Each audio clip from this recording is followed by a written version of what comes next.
Pak Joshua, pertama Kementerian Keuangan menurunkan asumsi pertumbuhan ekonomi kemarin ke 4,5% sampai 4,9%. Ini realistis atau bagaimana? Ya, saya perlu luruskan dulu bahwa proyeksi dari Kementerian Keuangan tersebut adalah pada kuartal pertama tahun 2020. Jadi bukan untuk full year 2020. Ya, dan kalau kita lihat perlambatan ekonomi Indonesia khususnya di kuartal pertama tahun ini justru sudah terkena dampak beberapa sektor ya, dari sisi produksinya, sektor manufaktur, sektor perdagangan, dan juga sektor pariwisata serta turunannya. Serta kalau kita lihat untuk range 4,5 hingga 4,8%, saya pikir masih bisa tercapai ya, khususnya kalau kita lihat dampak dari perlambatan Tiongkok ini, tentunya kita melihat bahwa arah lower bound-nya ataupun batas bawahnya saya pikir bisa kemungkinan besar ke arah lower bound-nya ya, dan apalagi juga pemerintah sudah mengeluarkan paket stimulus pertama yang sudah berlaku juga di bulan Maret, sehingga harapannya ini agak membatasi ataupun agak memberikan dorongan positif khususnya buat sektor real cash flow dari perusahaan-perusahaan di kuartal pertama tahun ini. Kalau Anda sendiri punya proyeksi pertumbuhan ekonomi sepanjang 2020 bagaimana? Itu kalau untuk kuartal 1 itu kan tadi memang 4,5 sekian persen gitu. Namun kalau misalnya kita tarik ke tahun 2020, dari Pak Joshua kuartal 1 berapa, di 2020 berapa, lalu catatannya apa yang perlu diperhatikan? Ya, memang kalau kita lihat di kuartal 1 dampak dari COVID-19 ini cukup signifikan ya. Jadi akan turun cukup signifikan di kuartal pertama, dan kita berharap bahwa dampak COVID-19 di luar Tiongkok ini kan udah masih meningkat ya di luar Tiongkok ini, khususnya di Eropa dan juga di Amerika.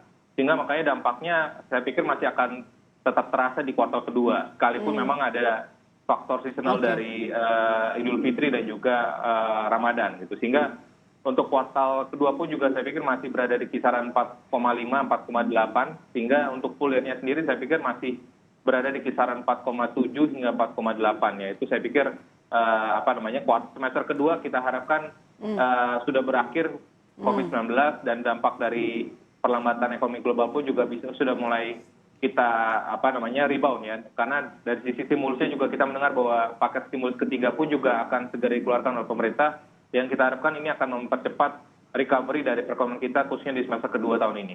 Berarti harapannya di kuartal 1 ini harusnya COVID-19 sudah bisa mereda ya, Pak Joshua. Kalau tidak mungkin resikonya akan semakin tinggi.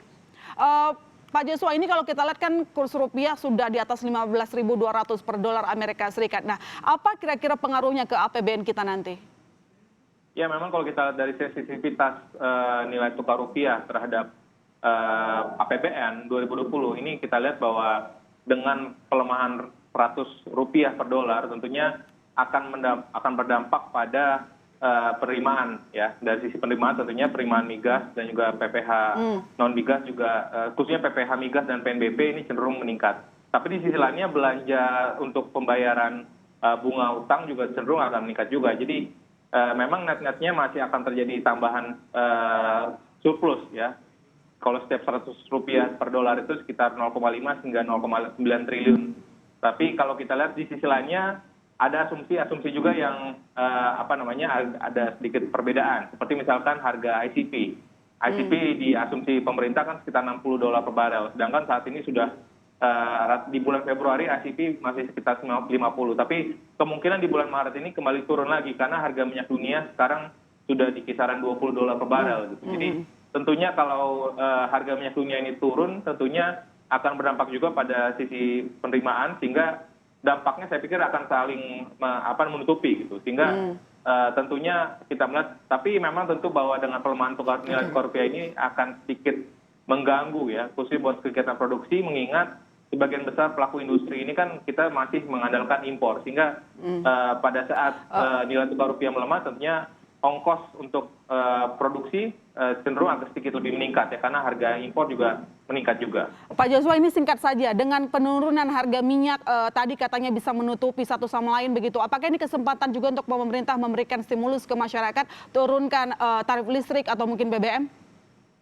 Ya, saya pikir itu juga ada kemungkinan di situ ya, mengingat tadi dari sisi khususnya untuk BBM yang bersubsidi ya, karena kalau kita lihat kan evaluasi pemerintah itu tiap 3 bulan. Jadi harapannya di bulan Maret ini akan ada evaluasi, sehingga kalau kita lihat harga keekonomiannya pun juga relatif agak turun ya. Jadi sehingga harapannya ini juga bisa meng-offset dampak inflasi dari kenaikan barang-barang ya, khususnya kalau kita lihat kan dengan social distancing belakangan ini dalam beberapa hari terakhir ini juga bisa mendorong kenaikan harga pangan ya, khususnya apalagi nanti sudah mulai mendekati bulan Ramadan, sehingga harapannya dengan penurunan harga BBM ataupun listrik ini kita akan bisa mengofset kenaikan inflasi dari barang-barang pangan, sehingga harapannya inflasi masih tetap stabil di kisaran 3%-an. Oke, masih dari fiskal, defisit APBN Februari itu 0,37%. Apakah ini berpotensi defisit kita akan melebar?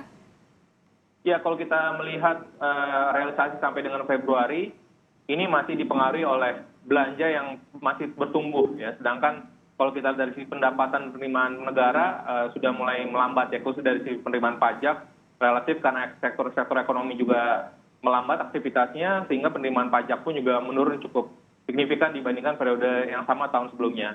Kalau kita tarik sampai dengan akhir tahun ini, apalagi dengan mempertimbangkan bahwa pemerintah sudah mengeluarkan 2 paket stimulus ya, kalau kita lihat ini sekitar 100 triliunan lebih ya, 150 triliunan, sehingga tentunya akan memberikan dampak pada pelebaran defisit menjadi sekitar 2,5% terhadap GDP.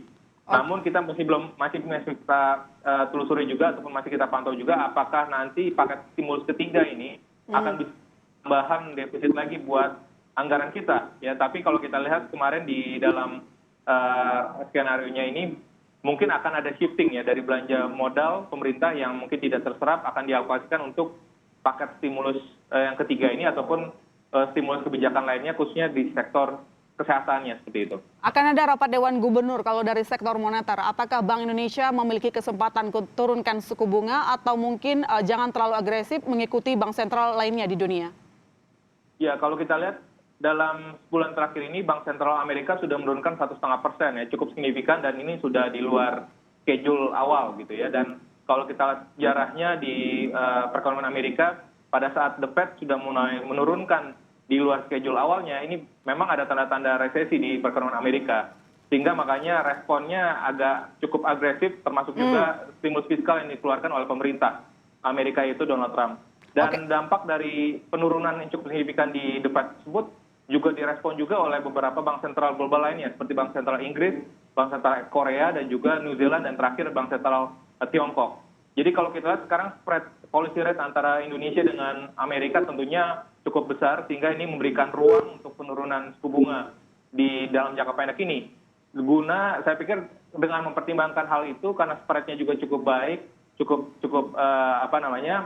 lebar, sehingga saya pikir BI berpeluang untuk memangkas suku bunganya di RDG bulan ini, khususnya di hari ini ya. Mempertimbangkan tadi bahwa ini sebagai kombinasi politik, kombinasi kebijakan dengan kebijakan fiskal yang sudah dikeluarkan, 2 paket kebijakan, dan juga kebijakan moneter yang sudah diturunkan juga suku bunga acuannya di bulan Februari, sehingga harapannya bauran kebijakan fiskal dan moneter ini dapat bisa membatasi pelemahan lebih lanjut pada perekonomian kita. Lantas kira-kira Pak Joshua, ini pertanyaan terakhir, singkat, padat, dan jelas saja. Apa yang pasar butuhkan terutama tentang kejelasan penanganan corona sebelum dampaknya semakin masif terhadap ekonomi?